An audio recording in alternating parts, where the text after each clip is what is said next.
কাতিৰ শেষৰ দুদিন সেইদিনাখন আমাৰ ইয়াতে নামঘৰত ভাগৱত পাঠ হৈ আছিলে। তো তাকেই আমি ভাগৱত পাঠৰ তাতে চাব গ'লোঁ, চাকি তাকি জ্বলালোঁ। তাকেই আমাৰ নামঘৰ হয় দেখিছেনে।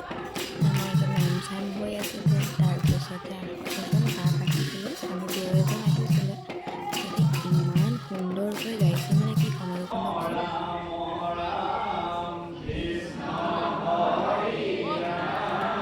বৰ সুন্দৰকৈ গাইছে দেই। তাৰপিছত আমি নাম চাম এনেকৈ নাম আৰম্ভ হৈ গ'ল আৰু এনেকৈ নাম চাম ধৰিলোঁ। পিছত আমি অলপ সেইবিলাক শেষ হোৱাৰ পিছত আমি অকণমান নদীৰ ভিউটো চাব গ'লোঁ। দেখিছেনে সেইখন ব্ৰহ্মপুত্ৰ নদী। এনেকৈ আমাৰ দিনটো গ'ল আৰু ভিডিঅ'টো ভাল লাগিছে যদি লাইক শ্বেয়াৰ কমেণ্ট কৰি দিব। Thank U.